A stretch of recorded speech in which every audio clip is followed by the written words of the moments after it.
안녕하세요. 저는 소개해 주신 대로 지금 서울대학교 국사학과의 BK 연구교수로 있고요. 박사 논문은 사실 이제 율곡학파의 전개를 중심으로 논문을 썼는데, 그러한 과정에서 이제 고봉 선생의 철학사상 그리고 정치적 입장 이런 거에 대해서 좀 주목을 하게 되었고, 그래서 이 고봉의 어떤 사상사적 위치에 대한 논문을 쓴 적이 있는데, 그곳을 계기로 해서 이런 자리에 또 불러주시는 이제 영광을 또 얻게 되었습니다. 참으로 감사드리고요. 제 그 발표문을 조금씩 이제 생략을 해 가면서 그냥 읽는 방식으로 진행을 하도록 하겠습니다. 188페이지에 있고요. 고봉 선생은 16세기 조선 성리학을 대표하는 유학자 중의 하나로서 또 사단과 칠정에 관하여 태계와 벌인 논쟁, 소위 사단 칠정 논쟁은 조선 성리학의 학술적 수준을 크게 발전시켰다고 평가가 됩니다. 이 논쟁을 통해서 성리학의 여러 개념들에 대한 이해가 보다 철저해질 수가 있었고, 또 두 학자가 대표하는 학술 경향의 특징이 더욱 명료하게 드러났습니다. 특히 기대승 선생의 철학적 견해는 이후 율곡학파의 학술 경향이 등장할 수 있는 사상적 기반을 제공했다는 점에서 철학계 그리고 또 역사학계에서 주목을 받아왔습니다. 그럼에도 불구하고 율곡과 그 기대승 고봉 선생 간에는 약간의 좀 차이가 있다고 계속 이야기가 되고 있고요. 그리고 또 기대승 선생도 또 이 선생도 그러한 부분들에 대해서는 계속 인식을 하고 있었던 것 같습니다. 그렇기 때문에 이 기대승 선생에 대해서 우리가 조금 더 주목을 해볼 필요가 있겠는데요. 하지만 기존의 고봉을 율곡학파의 선구자로 인식을 하는 견해들이 주로 진행이 되고 있다 보니까 오히려 기대승 선생에 대해서 연구가 또 부진해지는 그러한 측면들도 있었습니다. 이것은 철학계나 또는 이제 역사학계, 그래서 철학사상이나 정치사상 전반에 대해서 어느 정도 드러나고 있는 것이고요. 그래서 이제 고봉 선생에 대한 연구가 생각보다는 그 중요성에 비해서 생각보다 조금 부진한 편에는 이러한 어떤 좀 사상적 이분의 사상에 대한 그런 어떤 시야나 이런 것들이 너무 좁혀져 있는 것이 아닌가라고 하는 그런 생각이 듭니다. 그래서 다음 페이지로 넘어가서요. 190페이지로 넘어가서 기대승 선생을 율곡학파의 선구로 파악하는 시각은 그 사상적 중요성은 잘 보여주었지만 도리어 연구 시야를 제한하는 결과를 가져왔다고 보입니다. 그래서 최근에는 고봉을 과도기적 인물로 규정하지 않고 자기 시대의 과제에 충실했던 모습을 조명을 하면서 그 역사성을 보다 분명하게 드러내고자 한 연구도 진행된 바가 있습니다. 기대승이 살았던 16세기 조선은 철학적으로 성리학에 대한 이론적 이해가 무르익으면서 이를 바탕으로 해서 정치적으로 살림정치의 관철을 위해서 노력했던 시기로 파악이 됩니다. 그러던 와중에 1558년 이황과 만나서 이듬해부터 1566년까지 오랜 기간 철학 논쟁도 벌이게 되고요. 또 1558년에 과거에 급제해서 관직에 나아간 후에 김효 사림의 후예로서 사림의 대표적 인물로 정치활동을 전개하게 되었습니다. 특히 1567년 선조가 즉위한 후에는 척신정치의 청산을 둘러싸고 여러 문제 등에 대해서 논의하면서 사림이 점차 분화하기 시작하는데요. 이 시기에 대체로 기대승은 이황과 같은 행보를 보이면서 이이와는 정치적 갈등을 빚었다고 파악이 됩니다. 여기에서는 먼저 기대승이 사림을 대표하는 인물로 활동하게 되는 배경으로서 그 가계와 행력을 간단하게 정리를 해보고, 또 정치에 참여했던 시기에 이 정치 전개가 어떻게 굴러가고 있었는지 이런 점들도 한번 살펴보도록 할 것이고요. 그 속에서 고봉 선생의 정치적 입장을 간단하게 정리를 해보고자 합니다. 그래서 태계와 율곡과의 비교를 통해서 고봉의 시각을 보다 분명히 하는 데 중점을 두고자 합니다. 실록에 수록된 기대승의 졸기에는 그의 가계로부터 근원하는 정치적 성향을 파악할 수 있는 단서가 실려 있습니다. 자는 명언이고 본관은 행주이며 나주에서 살았다. 그 아버지 진은 아우 준과 모두 도학으로 세상에 이름났는데, 준은 단화에 연좌되어 죽고 진은 은둔하여 일생을 마치면서 문헌의 전통을 가전하였다 라고 이렇게 이야기가 됩니다. 좀 더 구체적으로 살펴보면은 기대승의 부친 물제 기진과 그 아우 복제 기준 선생은 모두 도학으로 이름난 인물들이었습니다. 그 연보에 따르면은 대대로 서울에 거주하였고 기진 또한 그 기준과 함께 학문을 배웠다고 합니다. 특히 기준은 정암 조광조의 문인으로서 1514년에 문과에 급제해서 여러 관직을 역임했고 스승 조광조의 노선을 견지를 하면서 언론 활동을 펴다가 결국 기묘사화로 인해서 유배보내졌고 죽음을 당하기에 이릅니다. 그래서 기진 선생은 아우의 죽음을 지켜보면서 당세의 뜻을 잃고 결국 광주에 은과하였다고 하고요. 그래서 이 그 기대승 선생께서도 광주에서 유년기를 보내게 되었던 것이죠. 특히 이 졸기에서는 또 기대승이 뛰어난 학문과 행동으로 당대 학자들의 추앙을 받았고 과거에 급제한 후에는 맑은 명성이 크게 드러났으며 사화를 거치면서 사림의 기운이 위축된 상황에서 선조직위 후에 조정의 종주 역할을 하면서 작은 기묘라고 불렸다고 평하였습니다. 기묘 명현 중 하나였던 기준의 조카이자 그 뜻을 함께했던 기진의 아들로서 한 세대 위에서 견지하고 있었던 정치적 입장이 기대승에게도 영향을 주지 않았을까 생각이 됩니다. 그에 따라서 기대승 역시도 선조대 전국에서 작은 기묘로 불리우면서 새로운 흐름을 주도하는 위치에 서게 되지 않았나 생각이 됩니다.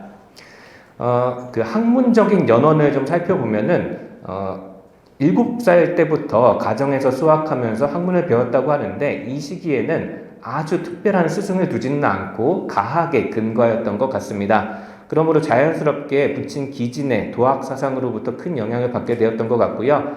이미 11살, 11세 때에 학문이 일치월장하여서 성리의 학문을 공부하여 사림의 영수가 되었던 숙부 기준의 가업을 계승하였다라고 하는 그러한 평가를 받았다고 합니다. 그래서 정치적으로나 사상적으로나 기대승의 입장에 큰 영향을 준 것은 결국 기묘사림의 후예로서 어렸을 때부터 자연스럽게 그 가문에서 접하였던 그러한 사상으로서 볼 수가 있습니다.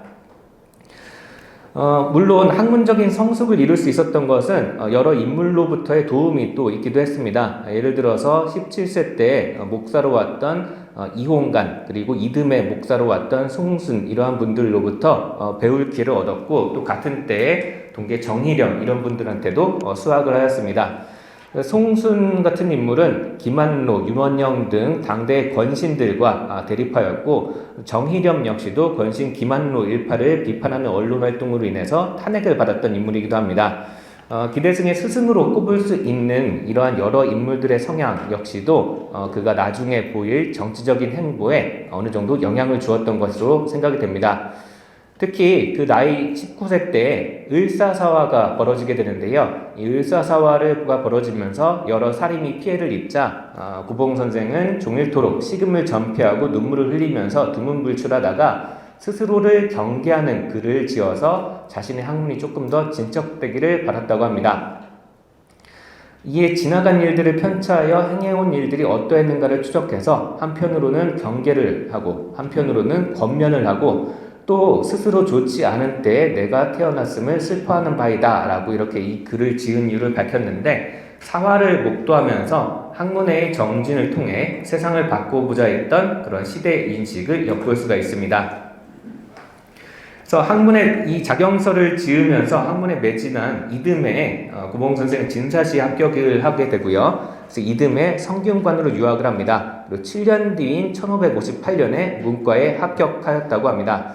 근데 사실 그 25세 때인 1551년에 알성시에 응시를 한 바가 있고 아마도 합격권이지 않았을까 뭐 이렇게 생각이 되는데 당대의 권신이었던 윤원영이 그의 이름을 꺼려서 낙제시켰다고 하는 그러한 설도 전해지고 있습니다. 관직 생활을 중심으로 표를 이렇게 한번 쭉 정리를 해봤는데요. 물론 이제 여러 가지 활동들을 많이 하셨지만 그 중에서 좀 더 중점적으로 볼 수 있는 부분들만을 중심으로 간략하게 한번 정리를 해보았습니다. 195페이지로 가서요. 기대승 선생은 김인후, 이항, 아까 이제 그 앞선 발표에서 자세하게 한번 이야기가 된 적이 있죠. 그래서 태극 도설에 대해서 논하였고, 또 천명도설의 내용이 발단이 되어서 퇴계와 사단 칠정에 관한 논쟁을 시작하였는데, 이 시기가 바로 그의 관직 생활이 본격적으로 시작되던 시기이기도 했습니다. 특히 퇴계와의 만남과 논쟁은 고봉에게도 큰 영향을 주었던 것으로 보입니다. 그래서 이들은 철학적으로는 입장을 달리하면서 논쟁을 벌이는 그런 모습들을 보였지만 정치적으로는 중요한 고비 때마다 서로 의견을 주고받으면서 정치적 동반자로서 활동하였다라고 하는 그런 연구도 제출되어 있습니다. 기데스는 관직 생활을 시작한 지 얼마 되지 않은 1563년에 사헌부로부터 고담 준론을 일삼는다고 해서 탄핵을 받았습니다. 특히 이 시기에 이 고담 준론을 일삼는 신진들의 영수로 지목되어서 착탈관직, 문해 출송에 처해졌는데 그 당시 이 사실을 기록한 신하의 의견에 따르면은 일양 등 권신들이 기대승이나 박수립 등에게 불만을 가지고 또 당시에 문정왕후가 김효사류를 불쾌하게 여기고 명종도 자문 이들을 싫어하는 그런 기색이 있기 때문에 고담이니 격양이니 라고 하는 말로써 공격을 해서 새로운 그런 분위기들을 다시 이제 억누르려고 했던 것이 아닌가 이렇게 생각이 됩니다. 특히 기대승은 김효사림의 후예였기 때문에 그러한 지목을 받기가 굉장히 쉬운 입장에 있었고요. 그에 따라서 결국은 낙향을 할 수밖에 없긴 했지만 얼마 되지 않아서 일양이 실각을 하게 되면서 곧바로 다시 등용이 되었습니다. 기대승이 본격적으로 사림의 대표로서 추앙을 받으면서 정계를 주도했던 시점은 선조가 즉위한 이후라고 볼 수가 있겠습니다. 그는 경연에서 선조에게 사친에 대한 치제를 비판하였고 또 이듬해 이황이 성악 10도를 완성해서 올리는 데에도 큰 도움을 주었습니다. 또한 당시 조정에서 불거진 다양한 논쟁과 갈등에서 자신의 의견을 내면서 전국을 주도해 나갔던 것으로 파악이 됩니다. 그러면 먼저 이 기대승 선생께서 주도해 나갔던 그런 선조대 초반에 정계에서 어떠한 일들이 벌어지고 있었는지를 간단하게 한번 살펴봐야 될 것 같습니다. 졸기에서 평한 바와 같이 고봉이 사림의 대표 인물로서 추앙을 받으면서 활약했던 것은 선조대 초반이라고 할 수가 있습니다.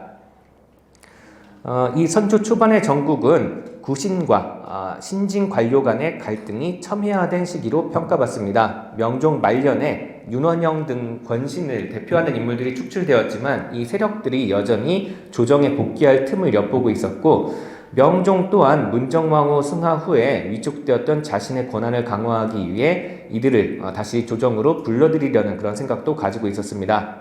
이러한 상황에서 사림 세력은 명망 있는 학자들을 기용을 하는 한편 사류의 종장이라 할 수 있는 이황에게도 지속적으로 조정에 잠깐 이제 나와달라는 그러한 이제 요청을 하면서 명종의 마음이 동요되지 않도록 하였다고 이야기됩니다. 결국 명종이 급격하게 악화된 병세로 인해서 이른 나이에 승하하면서 선조가 왕위에 오르게 되었고 얼마 되지 않아 권신부류를 중앙정계에서 축출을 하게 됩니다.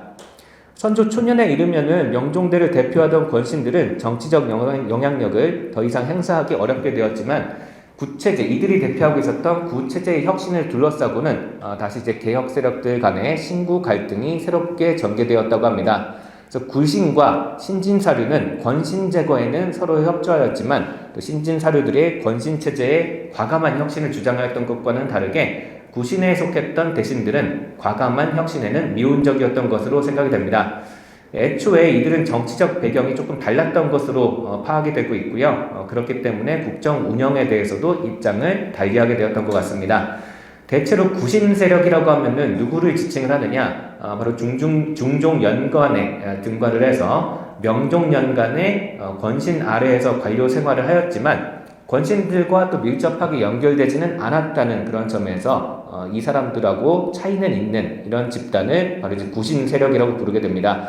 그 중에서도 동구 이중경과 같이 명종 말에 사류를 보호하려고 한 경우도 있고 또 사림계 학통에 포함되기도 하는 인물도 있기 때문에 사림 세력에서 완전히 벗어난다라고 보기는 어렵기도 하지만 그래도 권신체제를 묵인한 채로 벼슬살이를 했고 또 구체제 청산에도 미온적이었다는 면에서 신진사류의 비판을 받았다고 합니다.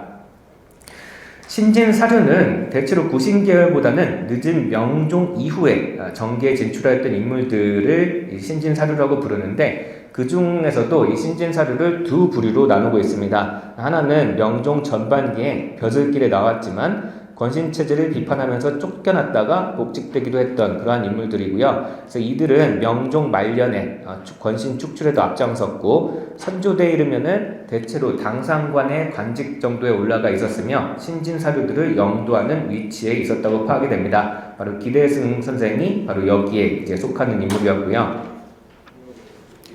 신진사류의 두 번째 부류는 명종 후반기에 등과를 해서 선조 초반에 막 낙묘직에 진출하였던 송강 전철 이산해 이러한 사람들을 바로 이제 신진사류의 조금 더 젊은 부류로 파악을 합니다. 그래서 이들은 권신이 제거된 이후에 벼슬길에 나왔기 때문에 누구보다도 자유롭게 구체제의 청산에 나섰던 이들이며 살림정치의 실현을 신념으로 하고 있었고 좀 더 과감한 그러한 개혁들을 추진하고자 했던 인물들로 꼽힙니다.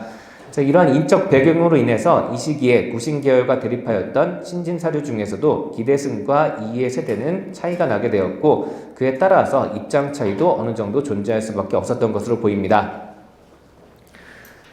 선조대 초반에 신구 갈등이 본격적으로 촉발되게 하였던 그런 사안은 낭천제의 시행과 문소전 논의가 꼽힙니다. 이 낭천제라고 하는 것은 이조전랑의 천거를 통해서 사료를 관직에 등용할 수 있는 제도로서 선조 1년에 이조정랑 구봉령과 정철이 제기한 것이었습니다.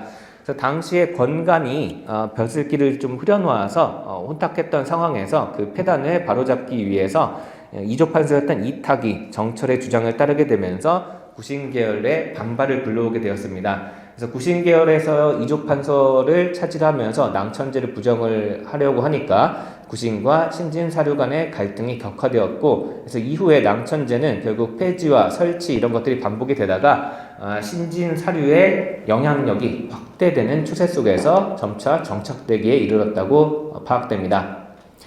낭천제에 이어서 신구 갈등을 격화시켰던 안건은 1569년에 문소전 논의였습니다. 문소전이라고 하는 것은 왕실의 사당입니다. 왕실의 사당인데 일반적으로 조선시대 국상이 발생을 하면은 그 시신은 사망 후에 상기를 거쳐서 능에 매장이 되고 상제가 끝나면 신주는 종묘에 봉안이 됩니다. 그래서 이 과정은 이제 그 일정한 상기에 걸쳐서 이루어지게 되는데 이 기간 동안 망자를 위해서 상례를 시행했던 장소가 바로 원묘라고도 부르는 혼전이었습니다. 세종대에 이르러 가지고서 여러 혼전들이 좀 많이 있다 보니까 이것을 좀 통합해서 그 문소전이라고 하는 것을 새롭게 만들게 되는데요. 여기에는 일단 기본적으로 태조가 이제 봉안이 되고요. 태조의 신의가 봉안이 되고요. 아무래도 가장 윗사람이니까요. 이것은 이제 불천이 같은 격으로서 봉안이 되는 것이고 현 국왕의 사대조를 모시는 제사의 장소로서 이 문소전이 운영이 되었습니다. 사실 이미 종묘라는 국가 차원의 제례 장소가 있었기 때문에 이것은 중복이라고 볼 수도 있었는데요. 하지만 사친에 대한 봉사를 강조하려고 했던 국왕의 의지가 있었기 때문에 사묘 성격의 문소전도 별도로 성립되어 운영될 수가 있었던 것입니다. 하지만 결국은 그 기능이 종묘하고 중복되는 것이었기 때문에 폐지 주장이 계속되었고 그 운영의 원칙을 두고도 앞으로 이제 볼 것처럼 많은 논란이 야기되었습니다. 문소전은 임진왜란 중에 훼손이 되었는데요. 이후에는 재건되지 않게 됩니다. 문소전은 침소를 기준으로 신주를 봉안하되 5시를 넘지 않도록 원칙이 정해진 바 있습니다. 근데 이러한 운영, 침소를 중심으로 하는 운영은 부자 상속으로 정상적 왕위 계승이 이루어지게 된다면은 아무런 문제 없이 그냥 대대로 이렇게 딱딱딱딱 들어갈 수가 있고 또 이제 친진이 되면은 이제 이안을 하는 그런 과정을 거칠 수가 있었지만 반계에 의한 계승이 이루어지는 경우에는 운영 원칙이 흐트러질 수밖에 없었습니다. 그래서 일례로 조카로서 대통을 계승했던 성종은 생부를 위해서 별도로 연은전을 성립을 하게 되었습니다.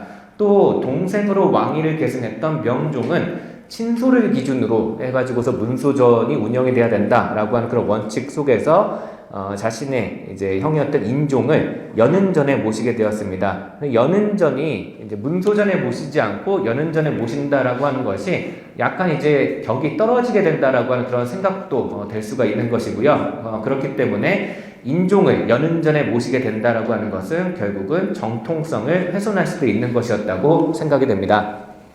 이로 인해서 결국 선조대 초반에 명종의 상을 마치고 그 신주를 문소전에 모시게 되니까 이참에 연은전에 모셔져 있는 인종의 신주 또한 문소전으로 옮기자. 그래서 그 권신체제에서 잘못되었던 결정을 바로잡아야 된다라고 하는 논의가 제기되었던 것이었습니다.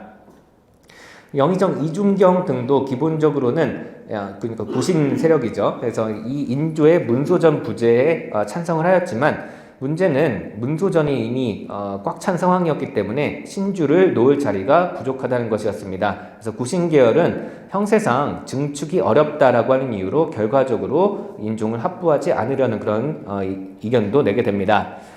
당시 사류의 종장이었던 이황은 문소전의 신주 설치 방향을 바꾸면 된다라고 이렇게 주장을 했습니다. 그래서 바꾸면은 좀 더 넓게 그 신주들을 모실 수가 있게 되고 장소 문제도 해결되며, 그리고 또 애초에 고제에서 주장하고 있었던 어떤 묘의 운영 방식하고도, 사당의 운영 방식하고도 알맞게 된다라고 이렇게 주장을 했던 것이죠.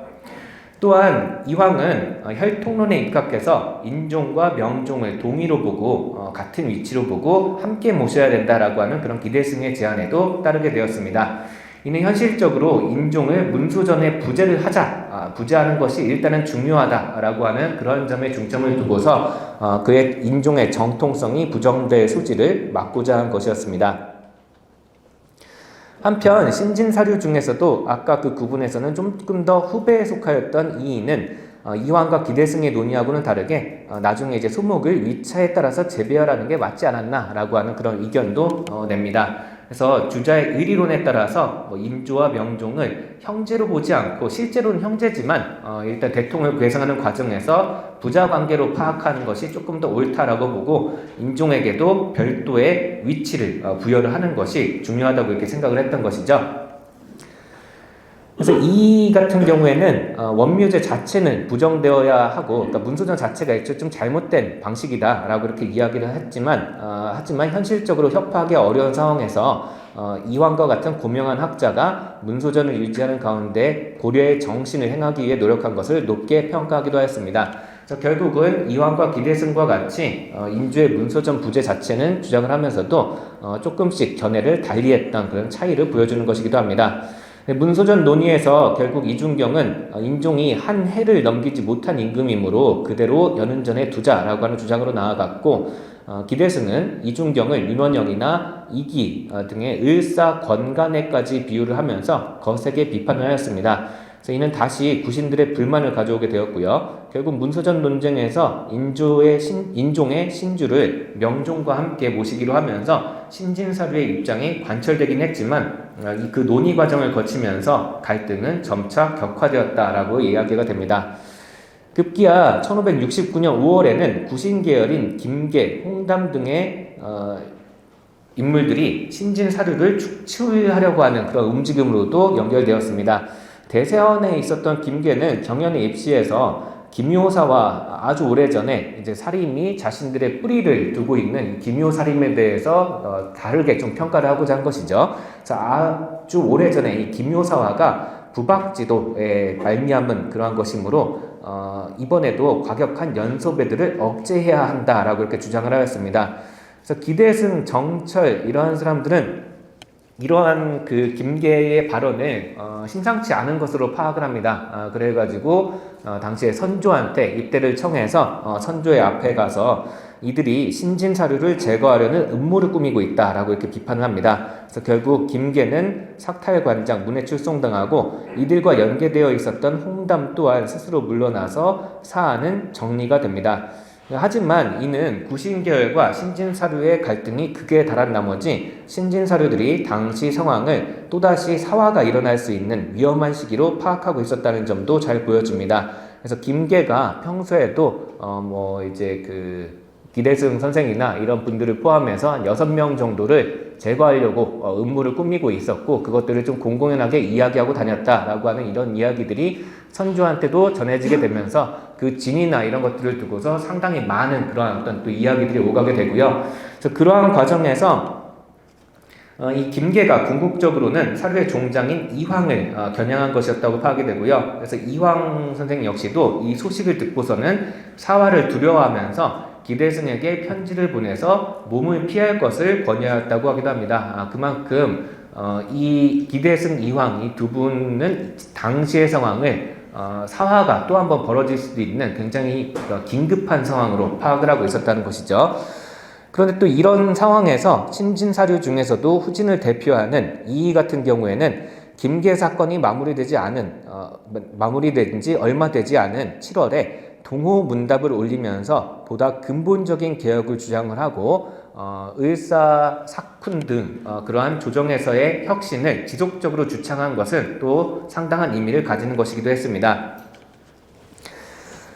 앞서 살펴본 바와 같이 선조 초반의 전국은 구신과 신진사류의 갈등이 첨예화되는 가운데 각종 사안을 거치면서 신진사류가 점차 우세를 점하는 방향으로 전개되었습니다. 그래서 신진사류 내에서도 분화가 일어나서 이후 동서분당의 한 계기를 이루기도 하였고요. 이 시기에 특히 이황은 살림 세력이 완전히 정계를 장악하지 못한 상황에서, 그래서 또다시 사화가 언제든지 또 벌어질 수도 있다고 파악하는 그런 상황 속에서 국왕을 적극적으로 살림의 편으로 끌어들여서 새로운 정치 문화를 정착시키면서 주작에서 추구하는 왕도 정치를 이루고자 하는 데에 중점을 두었습니다. 그래서 무진 6조서나 성악 10도 이런 것들을 올리면서 국왕 선조의 수양을 상당히 강조하였던 것이죠. 기대승은 기묘살림의 후예로서 조정에 진출한 이후에 척신계열 중심의 정치문화를 일소하고 살림 세력의 영향력을 확대하기 위해 노력하였습니다. 이러한 목표는 김효년 이후의 시비를 가릴 것을 청했던 데에서도 잘 드러납니다. 기대승은 중종대, 조광조 등 기묘살림이 지극한 통치, 지치를 회복하기 위해서 노력했던 어진 인물들이었지만 소인배 참소로 화를 당하였고, 또 명종대에는 이현적, 송인수 등이 윤원영 등에 의해서 억울하게 큰 죄를 받았지만 그 시비가 명확하게 가려지지 않았다고 지적을 하였습니다. 선조에게 이황과 같은 어진 인물을 등용해서 정사를 새롭게 하려고 한다면은, 그것을 기획하고 있다면은 일단 김윤년 이후의 시비부터 명확하게 가려야 한다라고 이렇게 주장을 하였습니다.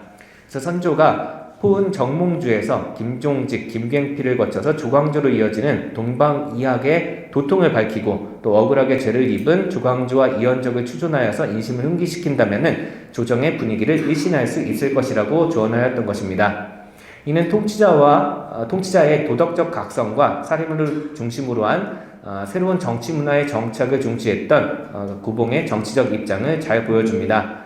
이러한 시대인식은 이황과의 공조를 통해서 더욱 잘 드러나게 됩니다. 기대승과 이황은 여러 정치 현안을 두고서 긴밀하게 제휴하면서 서로 이견과 도움을 주고받고 있었습니다. 선조가 즉위한 후에 기대승은 이황을 초빙할 것을 지속적으로 요청하였고, 이황은 선조 1년 7월에 상경하면서 경연에 활발하게 참여하고 또 무진 6조소를 올리게 됩니다. 또 같은 해 12월에 이황은 성악 10도도 올리게 되는데, 이 과정에서 특에는 고봉을 상당히 의지하면서 많은 도움을 받게 됩니다. 그래서 이 성악 10도를 교정하고 또 판각하는 작업에 있어서 고봉에게 의견을 구하기도 하고 또 주의점을 신신당부하기도 합니다. 그래서 기대승 또한 수시로 이 작업의 진행 상황을 이황에게 알려주면서 결국은 성악 10도를 선조에게 올리는 그런 과정 속에서 계속해서 자신의 역할을 하게 되었던 것이죠. 두 분 선생은 서로 철학적 문제의식은 달리하면서 논쟁을 벌이긴 했지만 현실 정치에서의 행보는 함께하였던 것이라고 볼 수 있겠습니다. 또 문소적 문제와 같은 구체적인 현안에 있어서도 의견을 같이 하면서 서로 협력을 하였고요. 시대인식을 함께 공유하면서 척신정치를 몰아내고 도덕적 왕도 정치를 이루는 데 중점을 두었습니다. 주목할 만한 점은 이들의 후배 세대인 이이가 주도하였던 을사사쿤 논의에서 기대승과 이황은 사쿤을 반대하는 듯한 태도를 보였다는 점입니다.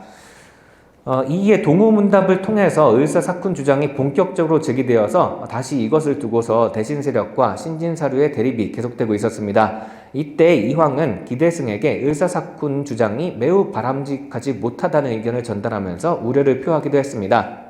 애초에 기묘살림이 위훈삭제를 주장하면서 훈구에 큰 반발을 초래한 것이 사화를 불러온 원인이라고 인식을 하고 있었기 때문입니다. 그래서 결국은 구신 세력의 반발이 계속되고 있었던 상황에서 을사사쿤이 또 다른 정치적인 참화, 그러니까 사화로 이어지지 않을까, 이것을 경계했던 것으로 생각이 됩니다. 그래서 을사사쿤 자체가 잘못되었다라는 것이라기보다는 그것을 통해서 잘못하면은 지나친 반발을 불러올 수도 있다라고 하는 그런 점을 우려했던 것이죠. 기대승 또한 이황과 유사한 입장을 취하고 있었습니다. 그래서 우선 윤원영에 대해서 어릴 때부터는 악독했기 때문에 사류에 용납되지 못해서 원한에 사무쳐 있었다고 강하게 비판하였습니다. 하지만 을사사화에 대해서는 유님은 악행이 쌓인 인물로서 단지 그만 죄주었다라고 개천했을 것이나 피화가 그러니까 그 사화에 연루된 사람들이 지나치게 확대된 거에 문제가 있었다라고 평가를 하는 등 의사사쿤 논의에 대해서는 다소 미온적인 태도를 보이게 됩니다. 사실 이것은 앞서 살펴봤었던 19세 되던 해에 의사삭화에 대해서 듣고서 비통해하면서 식음을 전폐하고 두문불출하였다라고 할 정도로 의사삭화 자체에 비판적 인식을 가졌었던 그런 모습과 다소 반대되는 듯한 모습이기도 한데요. 하지만 이것은 이게 완전히 배치되는 입장이 바뀐 것이라기보다는 사쿤이라고 하는 급진적 수단이 자칫 강한 반발을 초래할 수 있다고 판단하면서 의견을 조금 달리했던 것이 아닌가라고 그렇게 생각이 됩니다. 이러한 태도는 결국 이와 같은 사람들에게는 강한 비판을 미온적인으로 인식이 되었기 때문에 강한 비판을 초래하게 되었고요.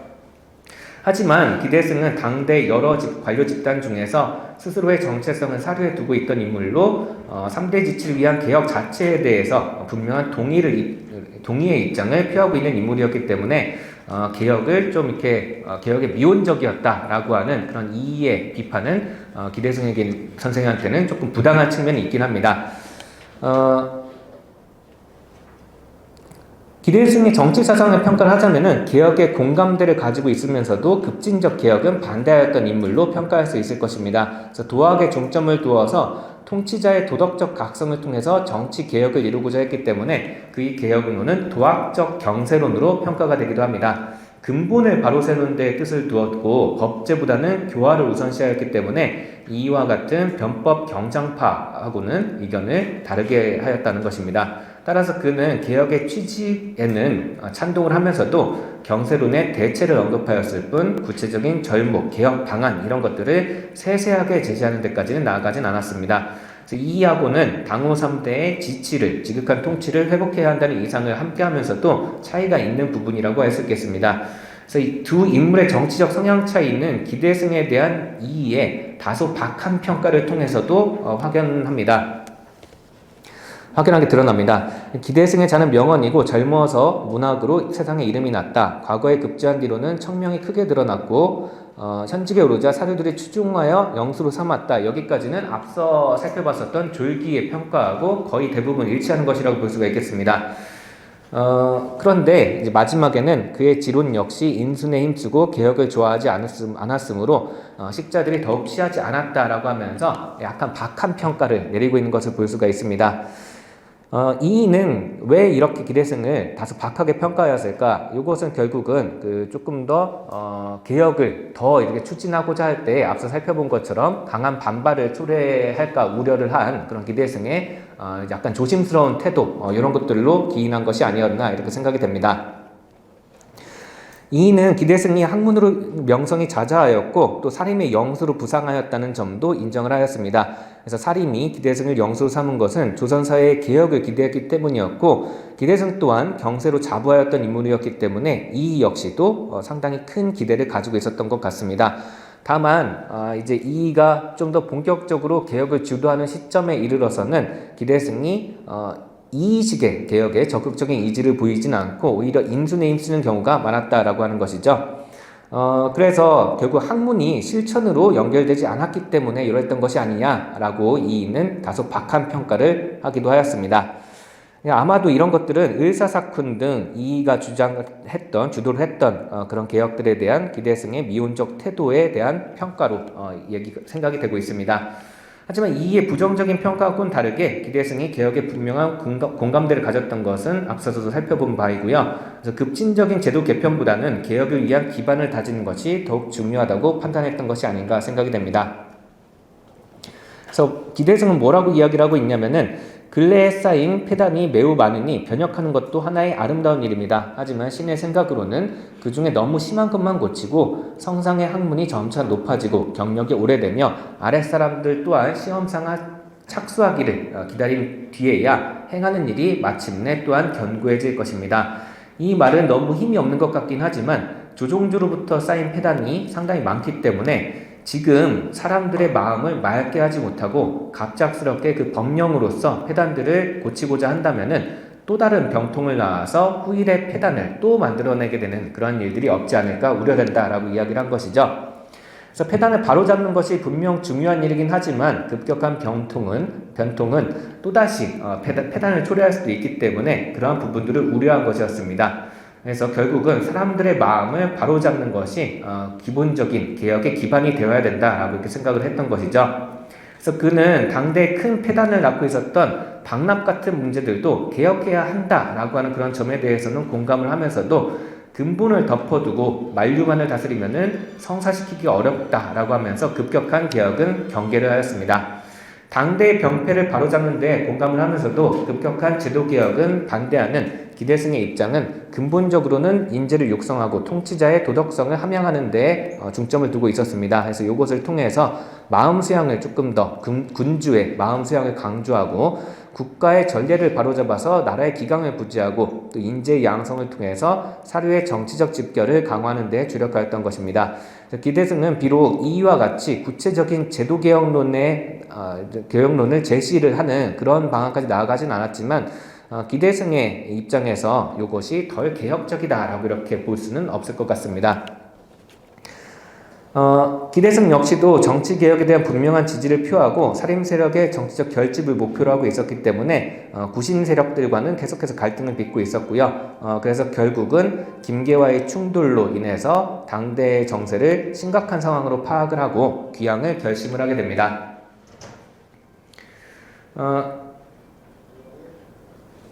그래서 이러한 과정 속에서 기대승은 이와 시대인식이 조금 달랐기 때문에 정치적 입장이 조금 달랐던 것이 아닌가 생각이 되고요. 오히려 그는 철학적으로는 자신과 논쟁을 하면서 입장을 달리하였던 이황과 시대인식을 공유하고 있다고 하겠습니다. 결국 철학 논쟁에서 기대승이 다소 후퇴한 듯 보이는 듯 하면서 이황의 입장을 일부 받아들인 데에는 이러한 시대인식 공유와 정치적 공조 이런 것들이 전반적으로 철학적인 어떤 문제에서의 이견의 어떤 변화도 이제 좀 영향을 끼쳤겠지만 이런 정치적인 현실과 공조의 필요성 이런 것들도 중점을 두었던 것이 아닌가라고 하는 연구도 이미 제출이 되었고요.